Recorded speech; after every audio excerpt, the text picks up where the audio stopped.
Hello guys, welcome back to my channel and സുബ്സമ്മയിൽ. അപ്പോൾ guys, ഇന്ന് നമ്മൾ ഓർക്കിഡിൻ്റെ അടുത്തൊരു ഷോറൂം ഗായ്സ്, 8ാമത്തെ ഷോറൂം കോയമ്പത്തൂരുള്ള ഷോറൂമാണ് കേട്ടോ. അതിൻ്റെ ഉദ്ഘാടനമാണ് ഗായ്സ് ഇന്ന്. അപ്പോൾ ഗായ്സ്, നമ്മളിപ്പോൾ നേരെ ഒരു ബസ്സിൽ നമ്മൾ പാലക്കാട് നിന്ന് അങ്ങനെ കോയമ്പത്തൂർ പോയിരിക്കുകയാണ് കേട്ടോ ഗായ്സ്. പിന്നെ നമ്മളിനിപ്പോൾ കോയമ്പത്തൂരിൽ നിന്ന് ഗൈസ് ഇനി നമ്മൾ തിരിച്ചും ടൂറിസ്റ്റ് ബസ്സിൽ തന്നെയാണ് കേട്ടോ പോണത് ഗൈസ്. എല്ലാവരും കൂടിയിട്ട് നല്ല രസമായിരുന്നു ഗൈസ് ബസ്സിൽ. ഇതാണ് ഗൈസ് ഓർക്കിഡിൻ്റെ ഇൻസ്റ്റഗ്രാം നോക്കുന്ന ആൾക്കാർ ഗൈസ്. പിന്നെ ഉദ്ഘാടനം ഉമ്മച്ചിയും വാപ്പയും കൂടിയിട്ടാണ് ഷോ ചെയ്യണത്. മിക്ക ഷോറൂമിൻ്റെയും ഉമ്മച്ചിയും വാപ്പേനെയാണ് കേട്ടോ ഗൈസ് ചെയ്യണത്. അതാണല്ലോ ഏറ്റവും കൂടുതൽ ബർക്കത്ത് തരുന്നത് ഗൈസ്. രാവിലെ 10 മണിക്കായിരുന്നു ഗൈസ് 8ാമത്തെ ഷോറൂം 8ാം തീയതി ഗൈസ്. അതാണ് ഇതിൻ്റെ ഏറ്റവും വലിയ ഹൈലൈറ്റ്. 8ാമത്തെ ഷോറൂം 8ാം തീയതി ആയിരുന്നു കേട്ടോ ഗൈസ്. ജനുവരി 8ാം തീയതി 2026 കേട്ടോ ഗൈസ്. ഗൈസ്, കോയമ്പത്തൂരിലൊക്കെ എല്ലാ സമയവും ഇങ്ങനെ രാവിലെ 11 മണിക്കൊക്കെയാണ് കേട്ടോ ഗൈസ് കടകളൊക്കെ ഓപ്പൺ ചെയ്യുക ഗൈസ്. അപ്പോൾ ഗൈസ് ഇനോഗ്രേഷൻ്റെ ഏകദേശം സമയമായിട്ടുണ്ട് കേട്ടോ ഗൈസ്. ഇവിടെ ഇൻഫ്ലുവൻസേഴ്സ് ഒക്കെ ഉണ്ട് കേട്ടോ ഗൈസ്. ഡിജിറ്റൽ മാർക്കറ്റിംഗ് ടീമാണ് കേട്ടോ ഗൈസ്. അത് തന്നെയാണ് ഇൻസ്റ്റാഗ്രാമും ഞാൻ പറഞ്ഞ് നേരത്തെ നോക്കുന്നത് കേട്ടോ ഗൈസ്. ഗായ്സ്, ഇവിടെ ചെണ്ടൗട്ട് ഉണ്ടായിരുന്നു കേട്ടോ ഗൈസ്. ഇനോഗ്രേഷൻ്റെ കുറച്ച് മുമ്പൊക്കെ കുറേ നേരം ഉണ്ടായിരുന്നു ഒരു ഗൈസ്. ഇപ്പോൾ അതാ ഗൈസ് ഇവിടെ നമ്മൾ റിബൺ കട്ട് ചെയ്യാൻ വേണ്ടി പോവാണ് കേട്ടോ ഗൈസ്. അപ്പോൾ ഗൈസ്, പിന്നെ ഇതൊരു ഫാഷൻ മാളാണ് കേട്ടോ ഗൈസ്. ഫാൻസി ഐറ്റംസ് ഒക്കെ ഇവിടെ കുറേ ഉണ്ട് ഗൈസ്. പിന്നെ ഇവിടെ ബാഗ്സ് ഉണ്ട്, ഇന്നേഴ്സ് ഉണ്ട്, കോസ്മെറ്റിക്സ് ഉണ്ട്, ടോയ്സ് ഉണ്ട്. പിന്നെ കുറേ തരം ഡിഫറെൻ്റ് ആയ ബ്രാൻഡുകളുടെ പ്രൊഡക്ട്സും ഉണ്ട് കേട്ടോ ഗൈസ്. ഇവിടെ കുറേ തരം പ്രൊഡക്ട്സ് ഉണ്ട്. ഇങ്ങനെ ജ്വല്ലറി ഉണ്ട്, റെൻ്റൽ ജ്വല്ലറീസ് ഉണ്ട് ഗൈസ്. അതേപോലെ മല, വള, കമ്മൽ, അങ്ങനെ എല്ലാം ഉണ്ട് കേട്ടോ ഗൈസ് ഇവിടെ. ഗൈസ് ഇതാ ഇപ്പോൾ ഇവിടെ റിബൺ കട്ട് ചെയ്യാൻ വേണ്ടി നിൽക്കുകയാണ് കേട്ടോ ഗൈസ്. എല്ലാ ഇൻഫ്ലുവൻസേഴ്സും ഇവിടെ ഇപ്പോൾ ഇതാ വീഡിയോ എടുത്തുകൊണ്ടിരിക്കുന്നുണ്ട് കേട്ടോ ഗൈസ്. ഗൈസ് ശരിക്കും പറഞ്ഞാൽ ഈ ഒരു കട ഓപ്പണിങ് വളരെ പെട്ടെന്നായിരുന്നു കേട്ടോ ഗൈസ്. ശരിക്കും 1.5 മാസം കൊണ്ടാണ് ഈ മൊത്തം വർക്കും ചെയ്ത് കഴിഞ്ഞു കേട്ടോ ഗൈസ്. സാധാരണ ഒരു 6 മാസം അല്ലെങ്കിൽ ഒരു 5 മാസമൊക്കെ എടുക്കുന്നത് ഇവിടെ വളരെ ഫാസ്റ്റായിട്ടായിരുന്നു കേട്ടോ ഗൈസ്. കാരണം നല്ല ഹാർഡ് വർക്ക് ഉണ്ടായിരുന്നു അതിൻ്റെ ബാക്കിൽ ഗൈസ്. അതാ ഇപ്പോൾ റിബൺ കട്ട് ചെയ്തിരിക്കുകയാണ് ഗൈസ്. ഗൈസ് പപ്പ കുറേ ദിവസം രാത്രി വീട്ടിലേക്ക് തന്നെ വന്നിട്ടില്ല. അങ്ങനെ ഒരു ഫുൾ ഡേ 24/7 വർക്കായിരുന്നു കേട്ടോ ഗൈസ്. ഇവിടെ ഒരു മാസത്തിന് അത്രയും ഫുൾ വർക്കായിരുന്നു കേട്ടോ ഗൈസ്. മൊത്തം ജ്വല്ലറീസും എല്ലാം സെറ്റ് ചെയ്യാൻ ഗൈസ്. നല്ല നീറ്റായിട്ടായിരുന്നു കേട്ടോ എല്ലാം സെറ്റ് ചെയ്തത് ഗൈസ്. ഇൻറ്റീരിയറിന് മാത്രമായിട്ട് സ്പെഷ്യൽ വർക്കേഴ്സ് ഉണ്ടായിരുന്നു കേട്ടോ ഗൈസ്. എല്ലാത്തിനും ഓരോരോ സ്പെഷ്യൽ വർക്കേഴ്സ് ഉണ്ടായിരുന്നു കേട്ടോ ഗൈസ്. പിന്നെ കുറേ AC-കളുണ്ട് ഗൈസ്. അങ്ങനെ കട മൊത്തം ഫിൽഡ് ആയിരുന്നു കേട്ടോ ഗൈസ്. കാണാൻ നല്ല രസമുണ്ടായിരുന്നു ഗൈസ്. എനിക്ക് തോന്നുന്നു ഇതാണ് ഷോറൂമിൽ തന്നെ 3rd ഏറ്റവും ബിഗ്ഗസ്റ്റ് ഷോറൂം കേട്ടോ ഗൈസ്. ഫസ്റ്റ് മെയിനായിട്ടുള്ള പാലക്കാട് തന്നെയാണ്, സെക്കൻഡ് പെരിന്തൽമണ്ണയാണ് ഗൈസ്. ഇതാണ് 3rd ഏറ്റവും ബിഗ്ഗസ്റ്റ് ഷോറൂം കേട്ടോ ഗൈസ്. എൻ്റെ അറിവിൽ ആണെന്ന് തന്നെയാണ് എനിക്ക് തോന്നുന്നത് കേട്ടോ ഗൈസ്. ശരിക്കും പറഞ്ഞാൽ ഓരോ കാര്യത്തിനും സ്പെഷ്യൽ വർക്കേഴ്സ് അല്ല ഗൈസ്, ടീം കോപ്പറേഷൻ ഉണ്ടായിരുന്നു കേട്ടോ ഗൈസ്. പിന്നെ ഗൈസ് കോയമ്പത്തൂരിലുള്ള തന്നെ ഉസ്താദുമാരൊക്കെ ആയിരുന്നു കേട്ടോ ഗൈസ്. കോയമ്പത്തൂരിൽ നമ്മൾ അങ്ങനെ പ്രയറൊക്കെ അങ്ങനെ പ്രാർത്ഥിച്ചു, അങ്ങനെ റാഹത്തായിട്ട് നടന്നു കേട്ടോ ഗൈസ്. അൽഹംദുലില്ലാ. അപ്പോൾ ഗൈസ് നമ്മുടെ കട അങ്ങനെ ഓപ്പൺ ആയിരിക്കുകയാണ് കേട്ടോ ഗൈസ്. അപ്പോൾ ഇനി കേരളത്തിലുള്ള ആൾക്കാരും കോയമ്പത്തൂരിലുള്ള ആൾക്കാരും എല്ലാവരും ഇങ്ങോട്ട് വരണം ഗൈസ്. അടിപൊളി കടയാണ് കേട്ടോ ഗൈസ്. ഇവിടെ ടോയ്സ് ഉണ്ട്. ടോയ്സിൻ്റെ സെക്ഷൻ ഞാൻ വേറെ വീഡിയോ എടുത്തിട്ടുണ്ട് കേട്ടോ ഗൈസ്. ഞാൻ അത്യാവശ്യം മിക്കതും ഡീറ്റെയിൽ ആയിട്ട് എടുത്തിട്ടുണ്ട് കേട്ടോ ഗൈസ്. ഇവിടുത്തുള്ള എല്ലാം ഫസ്റ്റ് ക്വാളിറ്റി ആണ് കേട്ടോ ഗൈസ്. പിന്നെ അതിൻ്റെ വേറൊരു പ്രത്യേകത എന്ന് പറയുന്നത് ഗൈസ്, കോയമ്പത്തൂരിൽ ഒപ്പനക്കര സ്ട്രീറ്റിലാണ് കേട്ടോ അത് ഗൈസ്. ഏകദേശം ഒരു ടൗണാണ് ഇവിടെ. ടൗണാണ്, എനിക്ക് കറക്റ്റായിട്ട് അറിയില്ല. എന്നാലും ഇത് ഒപ്പനക്കര സ്ട്രീറ്റ് നിങ്ങൾക്ക് അടിച്ചു നോക്കി അറിയാം. കോയമ്പത്തൂരിലുള്ള ആൾക്കാർക്കൊക്കെ എന്തായാലും അറിയാം കേട്ടോ ഗൈസ്. ഇവിടെ സ്പ്രേ ഉണ്ട്, അങ്ങനെ പൗഡർ ഉണ്ട്, അങ്ങനെ എല്ലാം ഉണ്ട് കേട്ടോ ഗൈസ്. ഇവിടെ ഗോൾഡിന് വില്ലുന്ന ഇമ്പോർട്ടഡ് ആയിട്ടുള്ള ഗൈസ് റെൻ്റൽ ജ്വല്ലറീസും ഇവിടെ അവൈലബിൾ ആണ് കേട്ടോ ഗൈസ്. പിന്നെ ഗോൾഡ് എന്നൊക്കെ പറയുമ്പോൾ നമ്മൾ ഒരു വട്ടം ഇട്ട് കഴിഞ്ഞാൽ പിന്നെ അങ്ങനെ ഇടാൻ നമുക്കൊരു ചമ്മലൊക്കെ ഉണ്ടാവും ഗൈസ്. ഇത് പറഞ്ഞാൽ നമുക്ക് ഇങ്ങനെ ഇടക്കിടക്ക് ഓരോ ഡിസൈനും മാറ്റി ഇടാം കേട്ടോ ഗൈസ്. അതാണ് ഇതിൻ്റെ ഗുണം.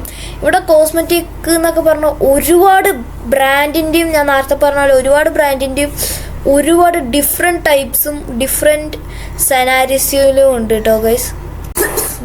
ഗോൾഡിന് നല്ല റേറ്റ് ആയതുകൊണ്ട് നമുക്കിങ്ങനെ ഇടക്കിടക്ക് മാറ്റാൻ പറ്റില്ലല്ലോ കേട്ടോ ഗൈസ്. ബട്ട് ഇതാണ് നമുക്ക് ഇടക്കിടക്ക് ഇങ്ങനെ ചേഞ്ച് ചെയ്യുക. ഒരു ഡിഫറെൻറ്റ് സ്റ്റൈൽ വരുമ്പോഴാണല്ലോ ഗൈസ് നമ്മളും തിളങ്ങുക. ഗൈസ് പിന്നെ ഫുള്ളായിട്ട് വർക്കൊന്നും തീർന്നിട്ടില്ല, ഒരു കുറച്ച് വർക്കും കൂടി ഉണ്ട് കേട്ടോ ഗൈസ്. ഇതാണ് ഗൈസ് ടോയ് സെക്ഷൻ, മുകളിലാണ് ഗൈസ് ടോയ് സെക്ഷൻ സ്ഥിതി ചെയ്തിരിക്കുന്നത്. അപ്പോൾ ഗൈസ് ഇവിടെയാണ് ഇഷ്ടം പോലെ ടോയ്കൾ ഉണ്ട് കേട്ടോ ഗൈസ്. ഗൈസ് ഇപ്പം 90% വർക്ക് കഴിഞ്ഞിട്ടുള്ളൂ, ഇനി ഒരു 10% കൂടി വർക്ക് കഴിയാനുണ്ട് കേട്ടോ ഗൈസ്. അപ്പോൾ ഈ ഒരു 10% കൂടി വർക്ക് കഴിഞ്ഞിട്ട് നമുക്ക് ഒരു 2-3 മാസം കഴിഞ്ഞിട്ട് ആ ഒരു വീഡിയോ വരുന്നതായിരിക്കും കേട്ടോ ഗൈസ്. ഇനി വലുതായിട്ട് വർക്കുകളൊന്നും ഇല്ല ഗൈസ്. അപ്പോൾ എനിക്ക് തോന്നുന്നു കുറച്ചും കൂടി ബെറ്റർ സ്റ്റോക്സ് വരും ആ ഒരു സമയമാകുമ്പോഴേക്കും കേട്ടോ ഗൈസ്. ഇപ്പോൾ തന്നെ ഇവിടെ ടോയ്സിൽ തന്നെ ഫസ്റ്റ് ക്വാളിറ്റി ആയിട്ടുള്ള ഇഷ്ടം പോലെ ടോയ്കളുണ്ട് കേട്ടോ ഗൈസ്. ഇവിടെ ഫോക്കസ് ആയിട്ട് മെയിൻ ആയിട്ടുള്ളത് കാറുകളാണ് കേട്ടോ guys. Remote control car, scale models, അതിൻ്റെ ഒരു കളക്ഷൻ തന്നെ ഇവിടെ ഉണ്ട് കേട്ടോ ഗൈസ്. ഹോട്ട് വീൽസിൻ്റെ ഒക്കെ ഒരു മാസീവ് കളക്ഷൻസ് തന്നെ ഉണ്ട് കേട്ടോ ഗൈസ്. അതാണ് ഇവിടെ ഒരു ഹൈലൈറ്റ് ഗൈസ്. ഹോട്ട് വീൽസിൻ്റെ ഒക്കെ ഒരു ഇങ്ങനെ കളക്ഷനൊക്കെ വെക്കുന്ന ആൾക്കാരില്ല, അവർക്കൊക്കെ ഇത് നല്ല ഉപകാരപ്പെടും കേട്ടോ ഗൈസ്. ഇവിടെ ഗൈസ് നോക്കൂ ഗൈസ്, ഇങ്ങനെ വൈബ്രൻറ്റ് കളേഴ്സുള്ള ഡിഫറെൻറ്റ് കാറുകളുണ്ട് കേട്ടോ ഗൈസ്. അപ്പോൾ ഒരു കളക്ഷനായിട്ടുള്ള ഒരാൾക്കൊക്കെ ഇത് നല്ല ഇഷ്ടമാണ് കേട്ടോ ഗൈസ്. ഇതൊക്കെ ചിലതൊക്കെ നല്ല മെറ്റൽ ക്വാളിറ്റി ഉള്ളതാണ് കേട്ടോ ഗൈസ്. ഇവിടെ 20 റുപ്പീസ് മൂല്യം വരുന്നുണ്ട് കേട്ടോ ഗൈസ്. പാലക്കാടിലും അങ്ങനെ തന്നെയാണ്, 20 റുപ്പീസ് മൂല്യമുള്ള ഹോട്ട് വീൽസ്. പിന്നെ അങ്ങനെ കുറേ ഉണ്ട് കേട്ടോ ഗൈസ്. 20 റുപ്പീസ് മൂല്യം, അതാണ് ഗൈസ് ഇവിടെ ഹൈലൈറ്റ്. എല്ലാ റേഞ്ചിലും ഉണ്ട് കേട്ടോ ഗൈസ്. കണ്ടു ഗൈസ്, എല്ലാം നല്ല ഹൈ ക്വാളിറ്റി മെറ്റലാണ് കേട്ടോ ഗൈസ്. ഇത് അവിടെ ഫുൾ ഇങ്ങനെ ഹോട്ട് വീൽസിൻ്റെ ഉണ്ട് കേട്ടോ ഗൈസ്. പിന്നെ ഗൈസ് ഇവിടെ പറഞ്ഞാൽ ഇഷ്ടം പോലെ ഉണ്ട് ഗൈസ്. കണ്ട അവിടെയൊക്കെ ഒരു ഗ്യാപ്പ്, ഇനിയും അവിടെ ഇഷ്ടം പോലെ വരാനുണ്ട് കേട്ടോ ഗൈസ്. അതുകൊണ്ടാണ് ഞാൻ പറഞ്ഞ ഒരു ബെറ്റർ സ്റ്റോക്ക് ഇനിയും വരുന്നത് ഗൈസ്. ഇപ്പോഴും സ്റ്റോക്കായിട്ട് കുറേ ഉണ്ട് കേട്ടോ ഗൈസ് ഇവിടെ ഇങ്ങനെ. ബട്ട് സ്റ്റോക്കായിട്ട് ഇവിടെ ഉണ്ട്, എന്നാൽ പിന്നെ അത് വെക്കാനുള്ള സമയം കിട്ടിയിട്ടില്ല ഗൈസ്. 1.5 മാസം കൊണ്ടാണ് കേട്ടോ ഗൈസ്, അത് നിങ്ങൾ ആലോചിക്കണം ഗൈസ്. ഇതാ ഇവിടെയും ബാഗ്സ് ഒക്കെ വരുന്നുണ്ട് കേട്ടോ ഗൈസ്. പല ഡിഫറെൻറ്റ് ടൈപ്സും ഡിഫറെൻറ്റ് യൂസിനും വേണ്ടിയിട്ടുള്ളത് ഗൈസ്. നമ്മൾ നമ്മുടെ വീട്ടിൽ നിന്ന് രാവിലെ ഒരു 5:30-5:45 ഇറങ്ങിയിട്ടോ ഗൈസ്. ഇങ്ങനെ ഒരു 6:30 നമ്മൾ പാലക്കാട് എത്തി. ഒരു 6:45 ഗൈസ് വണ്ടിയിൽ ഫുഡും കാര്യങ്ങളൊക്കെ കയറ്റണമായിരുന്നു കേട്ടോ ഗൈസ്. അപ്പോൾ അങ്ങനെ ടൂറിസ്റ്റ് ബസ്സിൽ നമ്മളെല്ലാവരും കൂടി ഇവിടെ വന്നു കേട്ടോ ഗൈസ്. ഒരു 8:30 ആകുമ്പോഴേക്കും ഇവിടെ എത്തി. ഞാൻ വിചാരിച്ചു അത്യാവശ്യം ദൂരം ഉണ്ടാവുമെന്ന്, ബട്ട് അത്ര ദൂരമൊന്നുമില്ല കേട്ടോ. ഒരു 1 to 1.5 hours ഇടയിൽ നമ്മൾ പെട്ടെന്ന് എത്തിയിട്ടോ ഗൈസ്. പിന്നെ ഗൈസ് ഇവിടെ എന്ന് പറഞ്ഞാൽ മെയിൻ ടൗൺ ആണ് ഗൈസ്. അതുകൊണ്ട് നല്ലൊരു ബ്ലോക്ക് ഉണ്ടായിരുന്നു കേട്ടോ ഗൈസ്. ഇങ്ങനെ നമ്മൾ വണ്ടി ഇട്ട് ഇറങ്ങാനുള്ള സ്ഥലം കൂടി ഉണ്ടായിരുന്നില്ല കേട്ടോ ഗൈസ്. വരുമ്പോഴൊക്കെ ഭയങ്കര വലിയൊരു ബ്ലോക്ക് തന്നെ ഉണ്ടായിരുന്നു ഗൈസ്. ശരിക്കും പറഞ്ഞാൽ ഗൈസ് അവിടെ നോക്കൂ, മാലകളൊക്കെ എന്ത് രസമായിട്ട് സെറ്റ് ചെയ്ത് വെച്ചിരിക്കുന്നത് ഗൈസ്. ഇത് മലബാർ ഗോൾഡൻ ഡയമണ്ട്സിൻ്റെ തൊട്ടപ്പുറത്തെ ഷോപ്പാണ് കേട്ടോ ഗൈസ്. പിന്നെ നമ്മൾ ഗൈസ് ഞാൻ കുറച്ച് മൂഡൗട്ട് ഇരിക്കുന്നു ഗൈസ്. പിന്നെ കാരണം എനിക്ക് ട്രാവൽ അങ്ങനെ പറ്റില്ലല്ലോ കേട്ടോ ഗൈസ്. അതുകൊണ്ട് ഞാൻ മിക്ക വീഡിയോസിലും പറഞ്ഞിട്ടുണ്ട്, എനിക്ക് ഈ ട്രാവൽ അത്ര പറ്റൂല, ഇടയ്ക്ക് വൊമിറ്റിയൊക്കെ ചെയ്യും. ഇന്ന് അത്ര പ്രശ്നമൊന്നും ഉണ്ടില്ലെങ്കിലും നല്ല ക്ഷീണം വന്നു കേട്ടോ ഗൈസ്. പിന്നെ നല്ല ഉറക്കം ഉണ്ടായിരുന്നു ഗൈസ്, രാവിലെ എണീറ്റല്ലേ ഗൈസ്. അങ്ങനെ നമ്മളിവിടെ ഒരുപാട് നേരമൊന്നും നിന്നില്ല കേട്ടോ ഗൈസ്. നമ്മൾ ഒരു 8:30 ഇവിടെ എത്തിയെന്ന് ഞാൻ നേരത്തെ പറഞ്ഞില്ലേ. എന്നിട്ടൊരു 12:15-12:30 തന്നെ ഇവിടെ ബസ് വന്നു കേട്ടോ ഗൈസ്. ബസ് വന്നിട്ട് അതല്ല ഗൈസ് കാര്യം, കോമഡി ആയിരുന്നു. ബസ് ഇവിടെ നിർത്താൻ പറ്റിയില്ല, നമ്മൾ കുറേ അങ്ങോട്ട് നടന്നിട്ടൊക്കെയാണ് കേട്ടോ ഗൈസ് കയറിയത്. അപ്പോൾ ഗൈസ് നിങ്ങൾക്ക് ഈ വീഡിയോ ഇഷ്ടപ്പെട്ടു എന്ന് വിചാരിക്കുന്നു ഗൈസ്. നിങ്ങളുടെ ഈ ഒരു വീഡിയോയിൽ നിങ്ങളുടെ തോട്ടൊക്കെ അങ്ങനെ കമൻറ്റ് ചെയ്യട്ടോ ഗൈസ്. അപ്പോൾ ഗൈസ് ഇത് ഞാനിപ്പോൾ എന്തെങ്കിലുമൊക്കെ കംപ്ലൈൻറ്റോ അല്ലെങ്കിൽ ഞാൻ എന്തെങ്കിലുമൊക്കെ ഇമ്പ്രൂവ് ചെയ്യാനുണ്ടെങ്കിൽ അതും ഗൈസ് കമൻറ്റ് ചെയ്യുക ഗൈസ്. നിങ്ങൾ കമൻറ്റ് ചെയ്താൽ എനിക്ക് എന്താണെങ്കിലും മനസ്സിലാവുള്ളൂ ഗൈസ്. അപ്പോൾ ഈ വീഡിയോ കണ്ടിരിക്കുന്നവർ സബ്സ്ക്രൈബ് ചെയ്യാൻ മറന്ന് സബ്സ്ക്രൈബ് ചെയ്യുക, ലൈക്ക് ചെയ്യുക, ഷെയർ ചെയ്യുക കേട്ടോ ഗൈസ്. നിങ്ങളുടെ ഓരോ സബ്സ്ക്രൈബും ഏറെ വിലവേറിയതാണ് കേട്ടോ ഗൈസ് വാല്യുബിൾ ആണ് ഗൈസ്. അപ്പോൾ ഗൈസ് ഇന്നത്തെ വീഡിയോ ഇത്ര ഉള്ളൂ. അപ്പോൾ എല്ലാവർക്കും ഇഷ്ടമായി എന്ന് വിചാരിക്കുന്നു. അപ്പോൾ എല്ലാവർക്കും ബിഗ് താങ്ക്സ്. അപ്പോൾ എല്ലാവർക്കും ബൈ.